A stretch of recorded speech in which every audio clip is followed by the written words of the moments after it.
tu es en fuite, tu es libéré, tu es remis en liberté provisoire, ou bien qu'est-ce qui se passe puisque ton procès n'est pas encore fait? Oui, moi je pense qu'on le procès est fait, vous avez intenté appel, effectivement le jugement de cet appel n'est pas fait. Oui, moi je pense qu'ils m'ont libéré, s'ils ne m'avaient pas libéré, ils n'allaient pas me laisser là, m'abandonner là. Donc on t'a libéré? Je pense, oui. Monsieur Bakayoko, alors j'ai fini. On t'a libéré, tu n'as plus à retourner au procès, c'est ça? Pour toi, je suis à la disposition. Mon avocat m'a dit de considérer que je suis avec lui, que la justice considère que je suis avec mon avocat. D'accord. Oui. Monsieur Bakayoko, pour peut-être finir, parce que vous avez souhaité que ça ne soit pas très long, vous venez de sortir de prison, est-ce que vous avez rencontré les grands noms de nos cellules? Je parle de Noucham, de AOB, de Fatou Badiar et d'autres personnalités. Oui, je les ai vus tous en prison. Déjà, j'ai partagé la même cellule avec d'autres. Donc, quels sont leurs états d'âme? Comment ils vivent la prison? Vous savez, la prison, c'est pas du tout un bon coin. Donc, je souhaite vraiment de tout cœur qu'ils sortent de là, qu'ils sortent de cette prison le plus rapidement possible. Leurs parents ne peuvent pas peut-être vous rencontrer tous, mais qu'est-ce que vous leur dites pour celui qui a envie de savoir comment ils vivent, ces gens-là? Ils sont là, ce sont des hommes. Et des femmes, comme Fatou Badiar. Des hommes et des femmes qui sont capables de faire face à toutes les intempéries de la nature. Je pense qu'ils sont braves. Ils tiennent bien, c'est vrai, mais j'ai envie qu'ils sortent de là très rapidement. Est-ce qu'ils lisent Internet? Est-ce qu'ils écoutent les radios? Comment ils réagissent par rapport... Rien du tout en prison. Quand vous êtes en prison, vous êtes coupé du monde. Alors, le dernier mot peut-être pour boucler cette interview.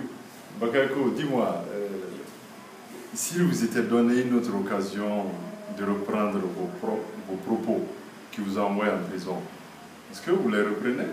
Ou bien vous les regrettez aujourd'hui? Je ne regrette absolument rien du tout. Si cette émission était à reprendre, j'allais dire la même chose. Merci. Monsieur, une question. Un dernier mot?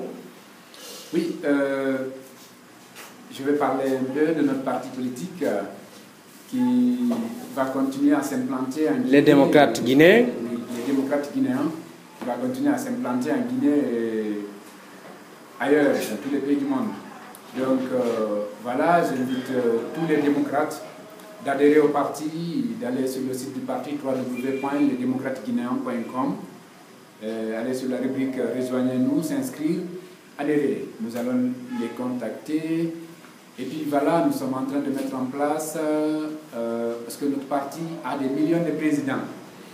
Et au lieu de faire comme les autres, avec des fédérations, nous, on a d'abord le président du parti, le président des démocrates guinéens. On a un mouvement aussi qui s'appelle Mouvement des jeunes démocrates guinéens, avec un président, le président des jeunes démocrates guinéens.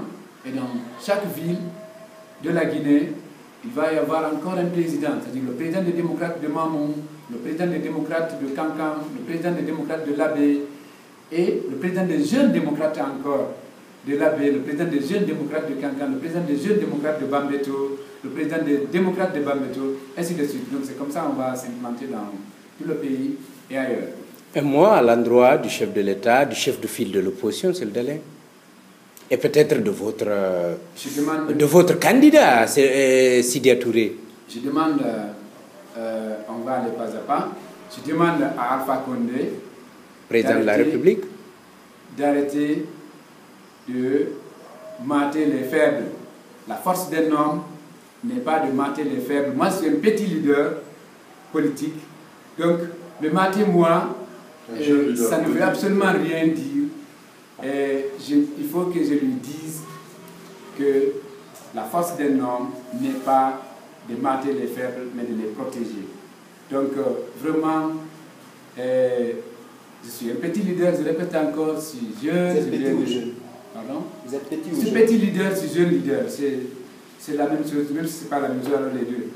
Alors, je dirais à Cellou Dalein Diallo que la haine ne nous mènera nulle part. je suis sûr qu'il a été informé, parce que l'émission, on a fait l'émission à 8 h du matin.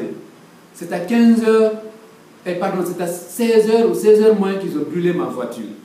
Je suis sûr qu'il était informé. Et on en a parlé, Guinée Matin a presque couvert ça en direct, puisqu'on a annoncé l'émission qui allait suivre et les risques qu'il y avait. Guinée Matin en a parlé, grâce à notre correspondant local, Sampirin Diallo. Oui, donc je suis sûr qu'ils étaient informés que j'avais dit des choses qui ne les plaisent pas. C'est vrai, mais il ne fallait pas se comporter de la sorte. Lui qui dit, je crois que c'est un enterrement politique d'ailleurs pour Cellou Dalein Diallo. On ne peut pas comprendre que, parce qu'il a c'est son fief, l'abbé c'est son fief, qu'on ne peut pas le critiquer à l'abbé. Alors, que va devenir la Guinée si lui, il vient à la tête de notre pays, chose qui ne viendra jamais. Écoutez, je vais dire à Cellou Dalein Diallo, parce que Cellou Dalein Diallo est comme un joueur de foot qui est là, qui veut marquer seul, sans passer le ballon à ses coéquipiers. Sinon, en 2015, je veux que Cellou Dalein sache qu'il n'a aucune chance de gagner. Il n'a qu'à laisser l'opposition décider qui peut battre Alpha Condé pour changer le changement négatif du professeur Alpha Condé. Donc, voilà ce que je voulais dire à Alpha, à Cellou, et ce que je vais dire à Sidya Touré. Aux Guinéens, je vais le dire. Je vais dire aux Guinéens de regarder aujourd'hui comment Alassane Ouattara travaille en Côte d'Ivoire. Ce qu'Alassane Ouattara est en train de faire en Côte d'Ivoire. Alassane Ouattara qui a inauguré plusieurs autoroutes en moins de 4 ans. Eh bien, Alassane Ouattara qui promet que d'ici 2020, la Côte d'Ivoire sera un pays émergent. Donc, je vais dire aux Guinéens que Alassane Ouattara, c'est un ami à Sidya Touré. Sidya Touré fera mieux que cela, mieux que ce que Alassane Ouattara est en train de faire en Côte d'Ivoire aujourd'hui. Si on accepte de présenter Sidya Touré comme candidat unique de l'opposition, il va battre le professeur président, je vais dire grand-père, grand-père professeur président Elhadji Alpha Condé.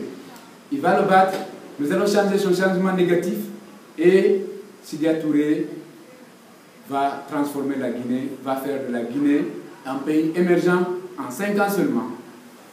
Merci, M. Bakayoko. Je vous remercie.